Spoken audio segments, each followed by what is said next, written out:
Hello again, good evening, and welcome back to another episode of Minds on Guard, where we're learning how to guard our minds against all of the manipulations, attacks, and attempts at thought and behavior control that we come under today in the 21st century. Tonight, we are going to extend our conversation on the Hegelian dialectic by focusing on one of its most potent and dangerous applications, the method known as problem-reaction-solution. Now, this strategy has been used throughout history to steer societies into accepting ideas, policies, and cultural shifts that they otherwise would have rejected outright. It's a psychological manipulation tactic that hinges on controlling the emotions and impulses of a population. The frightening part is that once you understand how this method works, you begin to recognize that it's happening all the time. Every election cycle in America for at least the last 25 years has been inundated with this psychological manipulation tool.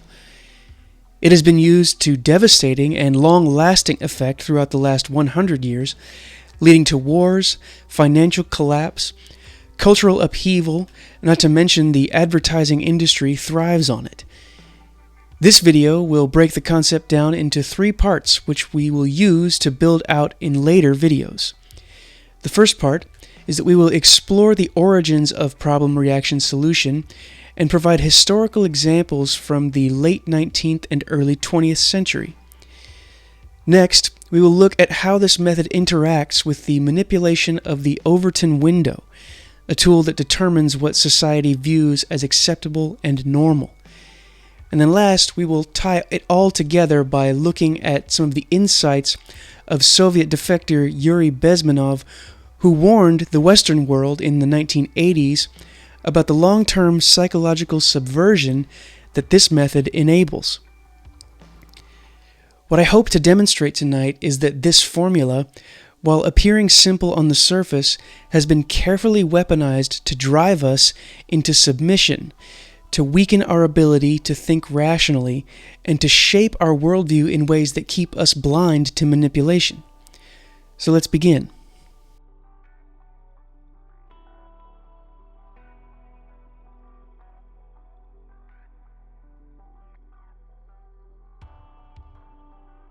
The problem-reaction-solution method is, at its core, an engineered cycle of crisis and control. It builds directly on the framework of the Hegelian dialectic, where controlled conflict is used to achieve a pre-planned outcome. The process looks like this. First, create a problem. A crisis is either manufactured outright or exploited when a legitimate problem arises. Next, we generate a reaction. Emotional manipulation follows, often involving fear, outrage, or panic. And then finally, we provide a pre-planned solution. The proposed solution typically offers more power to those engineering the crisis in the first place. This method became increasingly popular among governments and powerful social engineers in the late 1800s and early 1900s, as new forms of mass media gave unprecedented access to the minds of the public. One early example of this method can be seen in the build-up to the Spanish-American War. In the late 19th century, media moguls like William Randolph Hearst and Joseph Pulitzer utilized sensationalized journalism, later known as yellow journalism, to drum up public hysteria surrounding growing political and economic tensions in the Caribbean. After the sinking of the USS Maine in the Havana harbor was quickly declared an act of Spanish aggression, despite inconclusive evidence, the American public was whipped into a frenzy. President McKinley asked Congress to appropriate $50 million for defense, which passed without any opposition. The U.S. soon entered a war that resulted in the annexation of key territories like Guam, Puerto Rico, and the Philippines. In the aftermath, we are left to question, was the explosion of the USS Maine really an act of war? Reports have never concluded the actual cause of the explosion. Could it have been an orchestrated problem that would produce the desired reaction of public outrage to justify an aggressive imperial expansion. The timing, the media frenzy, and the resulting political gain suggest the use of this manipulation formula. Next, we have the Federal Reserve Act of 1913. Another powerful example is found in the lead-up to the establishment of the Federal Reserve in 1913. In the years prior to its creation, financial instability plagued America. The Panic of 1907 saw severe economic turbulence, leading to widespread fear that private banks alone could not stabilize the markets. Wealthy bankers like J.P. Morgan helped manipulate this panic to build momentum for a centralized banking system. The public's reaction was predictable. They demanded stability. Soon, a private meeting would be held at the Jekyll Island Club off the coast of Georgia, where a plan would be developed as a select group of bankers and politicians drafted the Aldrich Plan, aimed at centralizing the control over all of the currency in the United States. The Federal Reserve Act was then presented as the solution to the nation's financial turmoil, ultimately giving a private banking cartel unprecedented control over the nation's monetary policy. There is much to discuss about this event, but the key is this. The very people who profited from the instability in the first place were the same people who engineered the solution, continuing to reap untold gains in financial power and legislative influence over the coming decades. The most chilling example from the early 20th century comes from Nazi Germany. In 1933, the Reichstag building, the German parliament, was set ablaze under suspicious circumstances. The growing Nazi regime, led by Adolf Hitler, seized on this event, blaming communists and declaring a national emergency. The German public's panic became the justification for the Reichstag fire decree, a law that suspended civil liberties and handed dictatorial power to Hitler. Here again, the formula emerges. A manufactured problem leads to a terrified population and a solution that grants unchecked power to those who created the conditions for the crisis in the first place.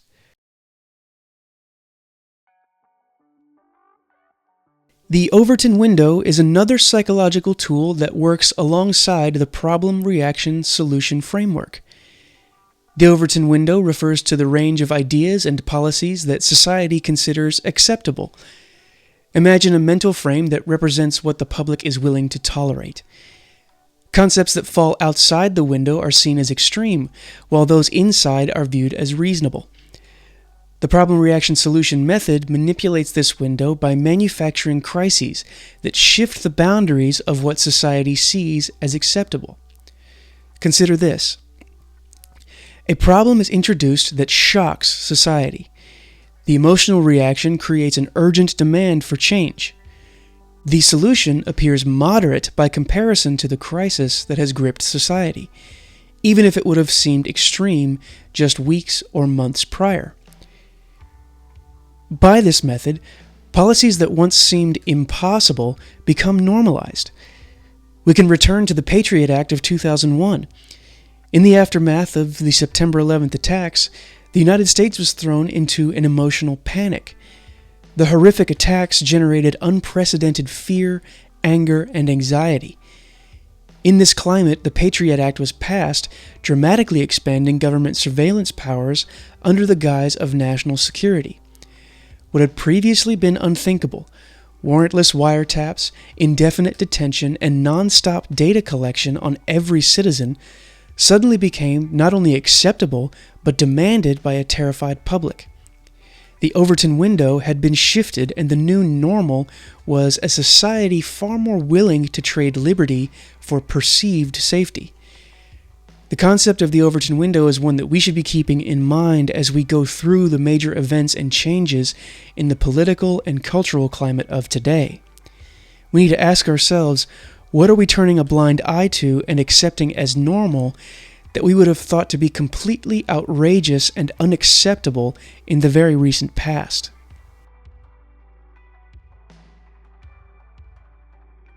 Now that we've seen the mechanics of problem-reaction-solution and how it interacts with the Overton window, we must turn to the most dangerous application of all, ideological subversion. In the 1980s, former KGB defector Yuri Bezmenov gave a series of lectures in which he detailed the methods used by Soviet intelligence to destabilize Western nations. He outlined a 4-stage process for subverting a society. First, demoralization. The population's moral compass is blurred by ideological confusion, making it difficult to distinguish truth from lies. Second, destabilization. Economic, political, and social institutions are pushed to the brink through manufactured chaos. Third comes crisis. The problem is fully realized, plunging society into turmoil. And then last comes normalization. The solution is imposed, typically in the form of authoritarian controls under the pretense of stability. The key takeaway from Bezmenov's warning is this: people conditioned to rely on emotion over logic are far easier to control. If you've been trained to react emotionally, you will beg for the very solution that enslaves you. The problem reaction solution method is powerful because it manipulates the natural ways in which our minds operate. Fear, anxiety, and confusion are potent tools when wielded by those who seek control. To break free from this manipulation, we must learn to recognize the cycle when it's happening. We must resist the urge to react emotionally and develop the habit of asking critical questions. Who benefits from any crisis that we may be experiencing? What outcomes are being steered by those already in power? Am I being led to accept something that would have seemed unthinkable just weeks ago?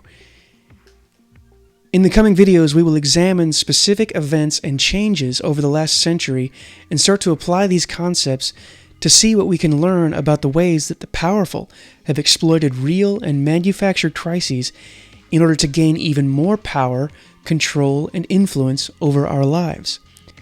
My hope is that we can learn to spot these things happening today and speak out against them before they take complete control over our freedom to think and live as God has intended for us. So until next time, stay safe, stay diligent, and stay vigilant, keeping your minds on guard.